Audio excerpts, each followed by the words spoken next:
आज हम बात करेंगे बच्चों के भविष्य को लेकर और शिक्षा को लेकर, जो कि सबसे ज्यादा जरूरी है।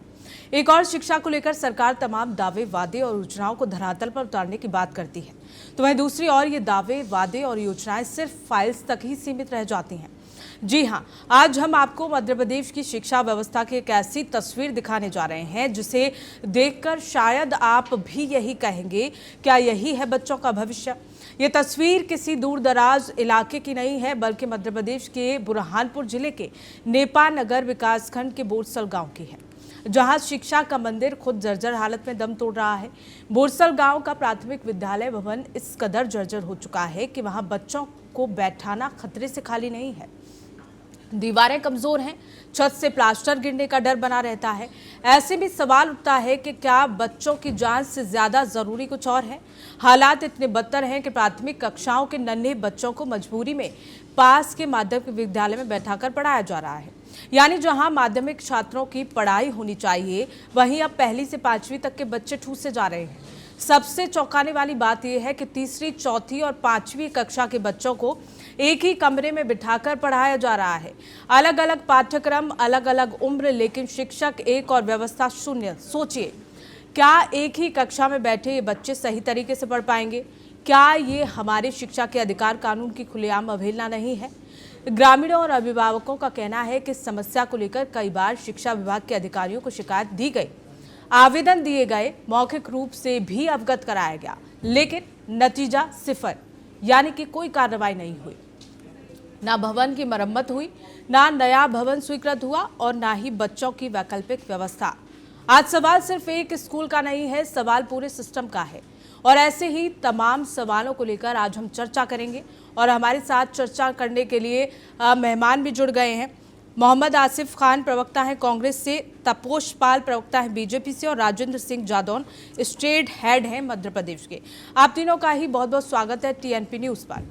सबसे पहले मैं तपोष पाल जी आपके पास आना चाहूँगी, क्योंकि सरकार आपकी है, प्रशासन आपका है, लेकिन बच्चों का भविष्य जिस तरह से यह साफ तौर पर तस्वीरें बता रही हैं वो बिल्कुल उलट है, परे है। सबसे बड़ा सवाल यही है, अगर इस जर्जर भवन में कोई हादसा हो गया तो जिम्मेदारी किसकी होगी? क्या तब भी अधिकारी यही कहेंगे कि जानकारी नहीं थी? और ये हम नहीं कह रहे हैं, तस्वीरें साफ बयां कर रही हैं और प्रशासन की आंखें पूरी तरह से बंद है। किसी ना किसी को तो जवाब देना ही होगा। आप इन तस्वीरों को लेकर क्या कहना चाहेंगे?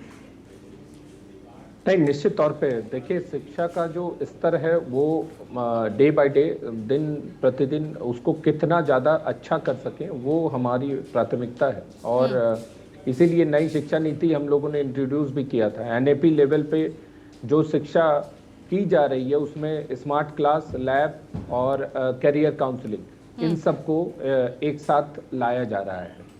और हम मर्ज इसलिए कर रहे हैं, उसको एक साथ कंसोलिडेट इसलिए कर रहे हैं क्योंकि एकल शिक्षक वाले जो स्कूल हैं जहाँ पे कि केवल एक शिक्षक मौजूद है, उन सब शिक्षक सारे स्कूल को मर्ज करके हर 15 किलोमीटर पे उसको कंसोलिडेशन कर रहे हैं, जिससे कि शिक्षक भी ज़्यादा रहें और मूलभूत जो समस्याएं हैं उससे हम ओवरकम कर सकें जी। और जो बजट आवंटन हो रहा है हर स्कूल बेसिस पे, उसको हम देने के बाद वो अच्छी गुणवत्ता वाले जो शिक्षा और शिक्षक और इंफ्रास्ट्रक्चर, ये तीनों अच्छे तरीके से मिले।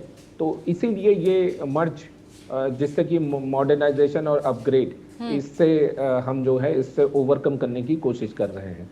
लेकिन क्या ये जिस तरह से तस्वीर निकलकर सामने आ रही है, आपने कहा कि अपग्रेड किया जा रहा है शिक्षा के स्तर को, एजुकेशन को बेहतर बनाने के लिए सब चीजें कदम उठाए जा रहे हैं प्रशासन की ओर से, लेकिन 55 बच्चों पर एक शिक्षक कैसे होगा?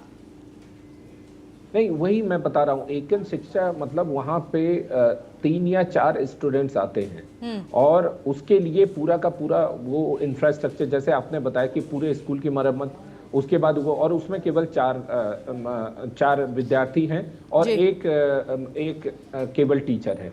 तो इसी तरीके से 4-5 इनको कंसोलिडेट करके एक जगह लाने पे क्या होगा कि हमें मान लीजिए 10 टीचर मिल गए और उतनी संख्या में हमें स्टूडेंट्स मिल गए, तो एक साथ 10 टीचर वो उतने सारे बच्चों को शिक्षित कर रहे हैं। ये पॉसिबल नहीं हो पाता है कि 4-5 बच्चे आ रहे हैं एक स्कूल में और वहां पे 4-5 शिक्षक रख दिए जाए। तो वो वैल्यू फॉर मनी और वो जो हमें जो जिस चीज की रिटर्न है वो चीज नहीं मिलेगा। लेकिन जहाँ पे 10 शिक्षक हो जाएंगे और बच्चों की संख्या 50 से 60 हो जाएगा,